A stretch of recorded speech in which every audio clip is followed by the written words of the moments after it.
سپاه پاسداران انقلاب اسلامی نهادی که با شعار دفاع از انقلاب شکل گرفت. امروزه به یکی از بحث برانگیزترین ارکان و قدرت در ایران تبدیل شده است.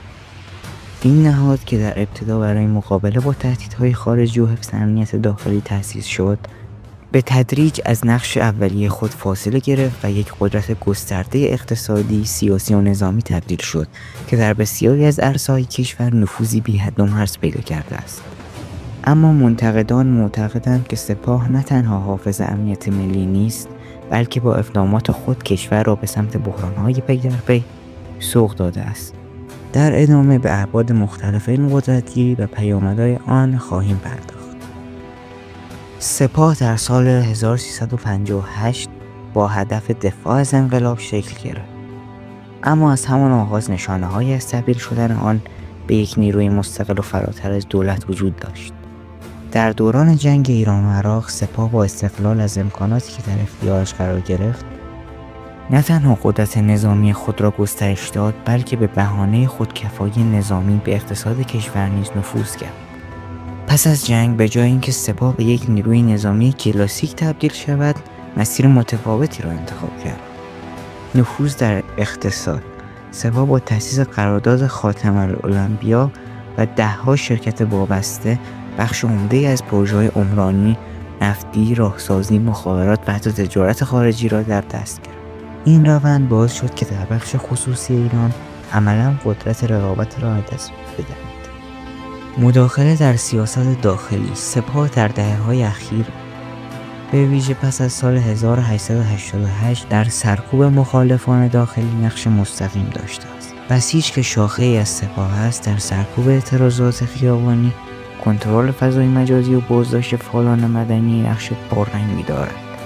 فعالیت‌های برون مرزی. نیروی قدس سپاه که به فرماندهی قاسم سلیمانی به یکی از بازوهای اصلی سیاست خارجی ایران تبدیل شد، با حمایت از گروه‌های نیابتی در عراق، لبنان، سوریه، یمن و فلسطین به یکی از عوامل بی‌ثباتی منطقه تبدیل شده است.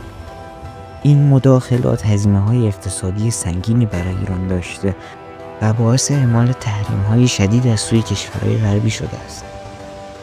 یکی از مهمترین نقدهایی که به سپاه وارد می‌شود، نقش آن در اقتصاد کشور است. این نهاد با استفاده از نفوذ خود توانسته بسیاری از پروژه‌های کلان را بدون هیچ گونه نظارت و شفافیت در اختیار بگیرد. راندخواری و فساد. بسیاری از شرکت‌های مرتبط به سپاه پروژه‌های بزرگ را بدون مناقضه دریافت می‌کنند. این مسئله باعث کاهش رقابت، افزایش هزینه‌ها و پایین آمدن کیفیت پروژه‌ها شده. دور زدن تحریم‌ها و قاچاق. سپاه در دهه‌های اخیر با استفاده از شبکه‌های غیر رسمی اقدام به قاچاق کالا، نفت و حتی ارز کرده است. این فعالیت‌ها نه تنها به اقتصاد کشور کمکی نکرده، بلکه باعث افزایش فشارهای بین‌المللی شده است. نابودی بخش خصوصی. شرکت‌های خصوصی به دلیل نفوذ سپاه قادر به رقابت در بسیاری از صنایع نیستند. سپاه با در اختیار گرفتن منابع عظیم مالی و معافیت‌های گسترده بسیاری از کسب و کارهای مستقل را از بین برده است. سپاه نه تنها یک نهاد نظامی و اقتصادی است، بلکه در سیاست داخلی نیز نفوذ گسترده‌ای دارد. سرکوب اعتراضات مردمی. در سالهای اخیر اعتراضات گسترده‌ای در ایران شکل گرفته که بسیاری از آنها با سرکوب خشونت‌آمیز نیروهای امنیتی از جمله سپاه و بسیج مواجه شدند. از اعتراضات سال 1388 گرفته تا اعتراضات آبان 1398 نقش سپاه در سرکوب مردم مشهود بوده است. کنترل رسانه‌ها و فضای مجازی. سپاه با ایجاد سازمان‌هایی نظیر مرکز بررسی جرائم سازمان یافته نقش کلیدی در فیلترینگ، کنترل اینترنت و سرکوب روزنامه‌نگاران مستقل دارد. بسیاری از روزنامه‌نگاران و فعالان سیاسی به اتهام اقدام علیه امنیت ملی بازداشت و زندانی شدند. دخالت در انتخابات. در بسیاری از انتخابات ریاست جمهوری و مجلس، گزارش‌های از دخالت نیروهای وابسته به سپاه در مهندسی انتخابات و اعمال نفوذ برای انتخاب نامزدهای خاص منتشر شده است.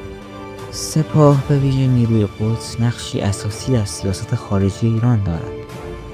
از حمایت مالی و نظامی از گروه‌های شبه نظامی گرفته تا عملیات‌های مخفی در منطقه. این نهاد در بسیاری از درگیری‌های منطقه‌ای نقش دارد. جنگ سوریه، ایران میلیاردها دلار برای حمایت از حکومت بشار اسد هزینه کرده است. این در حالی است که بسیاری از مردم ایران با مشکلات اقتصادی جدی مواجه شدند. حمایت از گروه‌های شبه نظامی، حزب الله لبنان، حوثی‌های یمن، گروه‌های شیعه عراقی و حماس همگی تحت حمایت مالی و تسهیلاتی سپاه قرار دارند.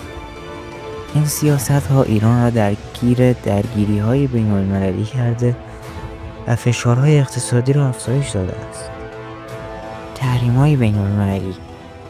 بسیاری از تحریم‌های اعمال شده علیه ایران به دلیل فعالیت‌های سپاه در منطقه بوده. این تحریم‌ها تأثیر مستقیم بر زندگی مردم ایران داشته و منجر به افزایش تورم، بیکاری و کاهش ارزش پول ملی شد. امروزه بسیاری از منتقدان معتقدند که سپاه از ماموریت اولیه خود فاصله گرفته و به یک قدرت موازی تبدیل شده است. به جای دفاع از کشور، این نهاد به دنبال افزایش نفوذ خود در تمامی ارگان حکومت است. افزایش شکاف میان مردم و حکومت. بسیاری از ایرانیان سپاه را عامل اصلی مشکلات کشور می‌دانند. سرکوب اعتراضات، فساد اقتصادی و سیاست‌های ماجراجویانه منطقه‌ای باعث افزایش نارضایتی عمومی شده است. نقش در کاهش مشروعیت حکومت. سیاست‌های سپاه نه تنها فشارهای بین‌المللی را افزایش داده، بلکه موجب بی‌اعتمادی گسترده در داخل کشور شده است. بسیاری از مردم سپاه را عامل اصلی بحران‌های اقتصادی، سیاسی و اجتماعی می‌دانند. یکی از مهمترین مشکلات سپاه این است که به هیچ نهاد نظارتی پاسخگو نیست. برخلاف ارتش که تحت فرمان دولت است، سپاه عملاً یک نهاد مستقل است که مستقیماً به رهبر جمهوری اسلامی پاسخ می‌دهد. سپاه پاسداران نهادی است که از یک نیروی نظامی به یک امپراتوری اقتصادی سیاسی تبدیل شده است. بسیاری از سیاست‌های این نهاد به جای کمک به کشور، ایران را درگیر بحران‌های داخلی و خارجی کرده است. آیا ایران می‌تواند بدون کاهش نفوذ سپاه به یک کشور باثبات تبدیل شود؟ آیا مردم ایران می‌توانند روزی شاهد بازگشت سپاه به نقش نظامی خود باشند یا اینها سوالاتی هستند که پاسخ آنها می‌تواند سرنوشت ایران را تغییر دهد؟